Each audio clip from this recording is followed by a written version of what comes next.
السلام علیکم ورحمۃ اللہ وبرکاتہ۔ الحمدللہ کفا والسلام علی عبادہ الذین اصطفى، اما بعد فاعوذ باللہ من الشیطان الرجیم، بسم اللہ الرحمن الرحیم۔ یا ایھا الذین آمنوا کتب علیکم الصیام کما کتب علی الذین من قبلکم لعلکم تتقون۔ حال دل سننے کو وہ گوش بر آواز تو ہے، حال دل سننے کو وہ گوش بر آواز تو ہے، دل میں جو گھر کر لے وہ الفاظ کہاں سے لاؤں۔ قابل قدر صدر صاحب، مشفق اساتذہ اکرام اور میرے پیارے بھائیوں اور بہنوں، میں نے آپ کے سامنے قرآن مجید کی تلاوت کا شرف حاصل کیا ہے۔ جو کچھ پڑھا ہے اس کا مطلب یہ ہے، اے ایمان والو، تم پر روزے فرض کیے گئے جیسا کہ تم سے پہلے کی امتوں پر فرض کیے گئے، تاکہ تم متقی بن جاؤ۔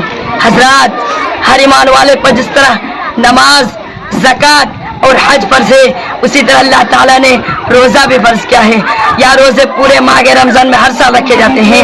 روزہ بہت ہی اہم عبادت ہے، اس میں بڑی خیر و برکت اور بھلائیاں پوشیدہ ہے۔ روزہ کیا ہے؟ صبح صادق یعنی فجر کی نماز شروع ہونے سے پہلے کچھ نہ کچھ کھا پی لیا جاتا ہے، جس کو سحری کہتے ہیں۔ فجر کی نماز سے پہلے ہی کھانا پینا بند کر دیا جاتا ہے، اور پورا دن گزرنے کے بعد مغرب کے اذان کے وقت دوبارہ کھاتے پیتے ہیں، جس کو افطار کہتے ہیں۔ افطار کے وقت ہر روزے دار کو بہت خوشی ہوتی ہے، اور اس وقت بندہ جو بھی دعا کرے وہ قبول ہوتی ہے۔ حضرات، روزہ ہم کو یہ سبق دیتا ہے کہ ہم ہر وقت اللہ کے حکموں کا خیال رکھیں، اسی کے مطابق عمل کریں۔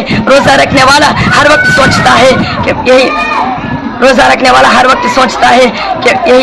میں نے کھانا پینا چھوڑ دیا ہے، کیونکہ اس وقت میرا رب کا یہی حکم ہے، تو مجھ کو وہ سبھی کام چھوڑ دینا چاہیے جس میں اللہ کی ناراضگی چھپی ہے۔ لہٰذا وہ تمام گناہوں سے بچنے کی کوشش کرتا ہے، اسی کا نام تقویٰ ہے۔ تقویٰ کی صفت پیدا کرنے کے لیے روزہ دار کو مسلسل 1 مہینہ کا موقع ملتا ہے۔ صحیح معنوں میں اگر روزہ کا حق ادا کیا جائے تو ہر روزہ دار متقی اور پرہیزگار بن سکتا ہے۔ محترم سامعین، بڑے ہی افسوس کی بات ہے کہ ہم مسلمان روزے کا صحیح حق ادا نہیں کر پاتے ہیں۔ بہت سے مسلمان اس مبارک ماہ کے روزہ بلا کسی عذر کے چھوڑ دیتے ہیں، اور جو لوگ روزہ رکھتے بھی ہیں وہ دوسری باتوں کا خیال نہیں رکھتے۔ ہم روزہ تو رکھ لیتے ہیں، مگر اپنی زبان کو کتنا قابو میں رکھتے باوجود روزہ دار ہونے کا ہم اسی طرح جھوٹ، گالی گلوچ، غیبت و چغلی کرنے میں مبتلا رہتے ہیں۔ گاؤں اور محلوں میں چند آدمی جمع ہو کر تاش، جوا اور دوسرے کھیل تماشے میں مشغول ہو کر قیمتی وقت کو گواتے رہتے ہیں۔ قلب میں سوچنے کی روح میں احساس نہیں، قلب میں سوچنے کی روح میں احساس نہیں، کچھ بھی پیغام محمد کا تمہیں پاس نہیں۔ حضرات، صرف یہی نہیں بلکہ افطار کے وقت کھانے پر ایسے ٹوٹتے ہیں جیسے بھوکا بھیڑیا بکری پر چپیٹتا ہے۔ عشاء کی نماز جیسے تیسے ادا کرتے ہیں، اور تراویح میں قرآن پاک سننا اور غور کرنا تو دور کی بات ان کا گرتے ہیں۔ ساری کا اکثر لوگ سو جاتے ہیں اور فجر کی نماز قضا کر دیتے ہیں۔ ہمارے عمل رمضان اور قرآن کے ساتھ کھلواڑ نہیں تو اور کیا ہے۔ کاش ہم روزہ کے پیغام کو سمجھ سکے اور اس کے مطابق عمل کر سکے۔